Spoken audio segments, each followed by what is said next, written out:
Today I'm talking about forgiveness. People find it difficult to liberate themselves from the errors of the past, and they carry quite a heavy burden.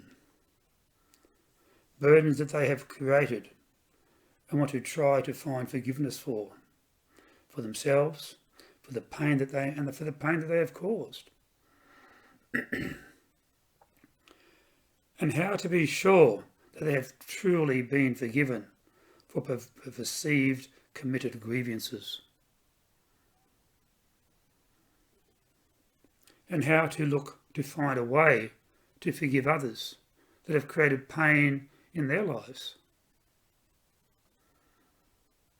So what can they do?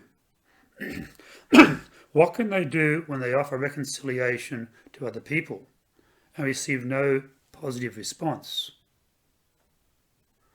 No positive response to their genuine attempts to overcome past difficulties. Well, we all have the ability to learn from the past, learn from our past experiences, whether they be positive or painful. And we can learn to be more skillful in our intentions or in our interactions with others, because we all experience unskillfulness in our interactions. We are humans. That means we can be unskillful at times.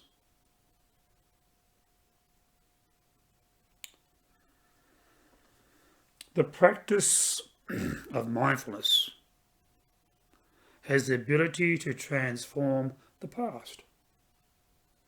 We think that we can't transform the past. We think the past is the past, and that's that, and that there's nothing that we can do about it.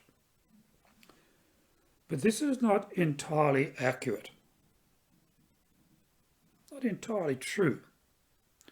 We can transform the past. We can change the past because the past is still alive within our minds. The past is still involved in our life today. The past is still impacting on the present. So therefore, the past is still alive and active.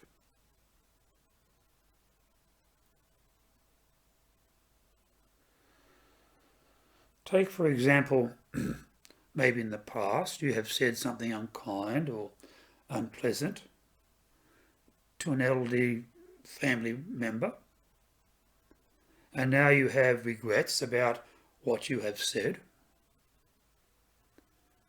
and now that family member, or that elderly family member, may no longer still be with us in this life. So then the opportunity to express these regrets are no longer possible.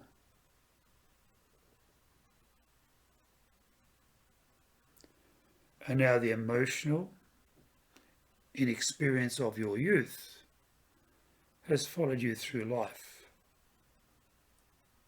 and is now impacting on your present.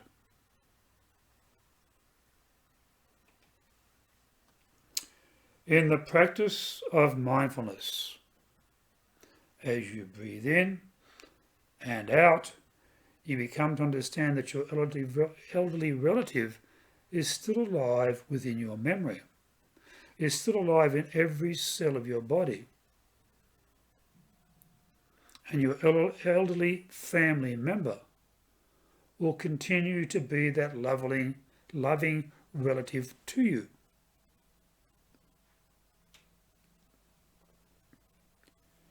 You can say to your loved one in your mind that, I'm sorry, I was not skillful in my actions, but I promise from now on I will not ever do that again. I have learnt from my past mistakes. Then in your mind you can see your relative smiling at you. Then you can be healed.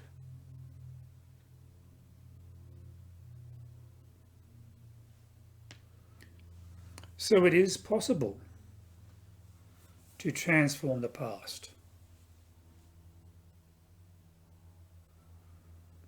The action we take is to make a strong aspiration, a strong commitment to not do or say things like that again.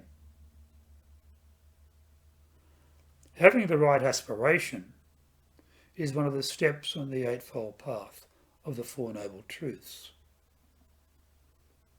The Four Noble Truths of the Buddha.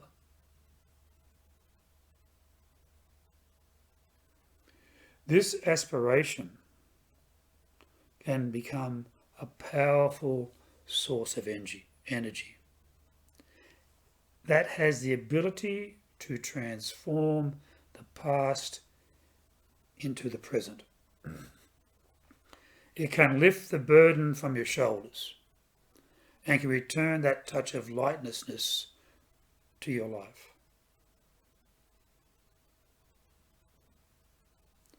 In this practice,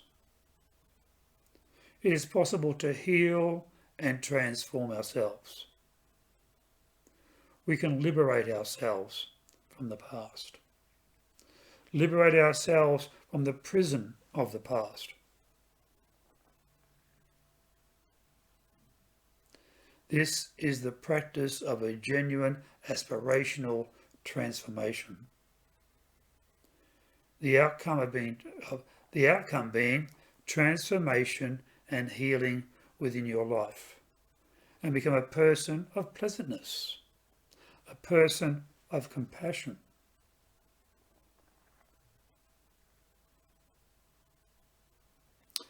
In the case of trying to heal a relationship in the present that has descended into difficulty, we need to show ourselves to be a person who has genuinely transformed themselves.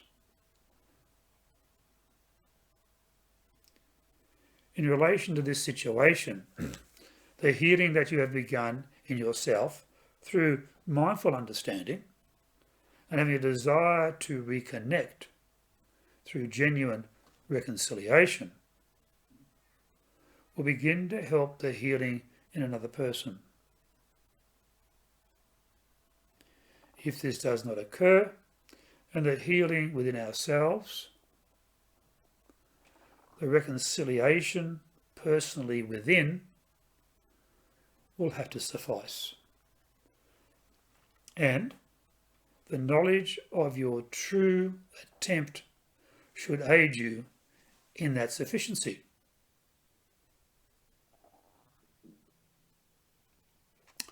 On the other side of the situation, when others are looking to us for forgiveness,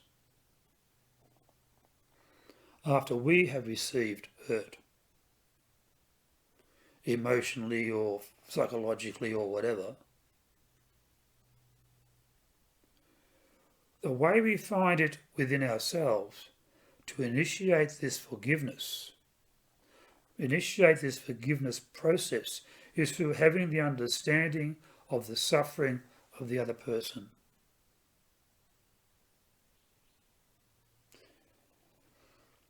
It may well be that this other person did not mean to make us suffer, did not mean to actually cause us hurt or upset. But he or she was just demonstrating a lot of unskillfulness in their interactional ability.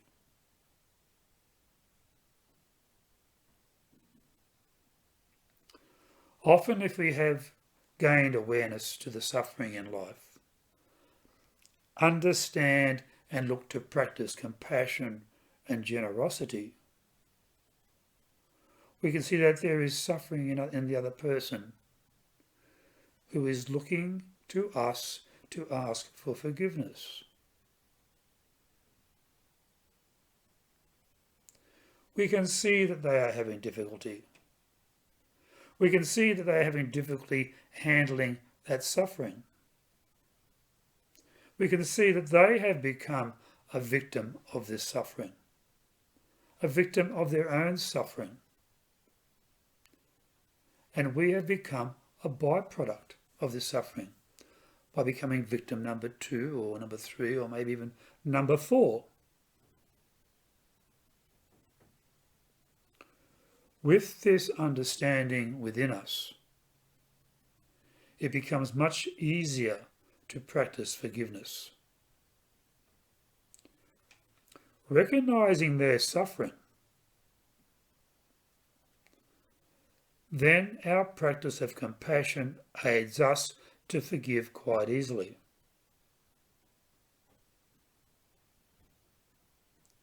This becomes our awareness, our practice of the path that was prescribed by the Buddha.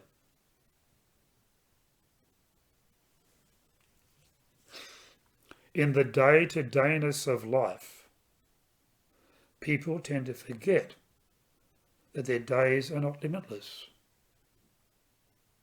So it becomes important, especially in matters such as forgiveness, to realise it matters what we do today, because we are trading a day of our life to do it.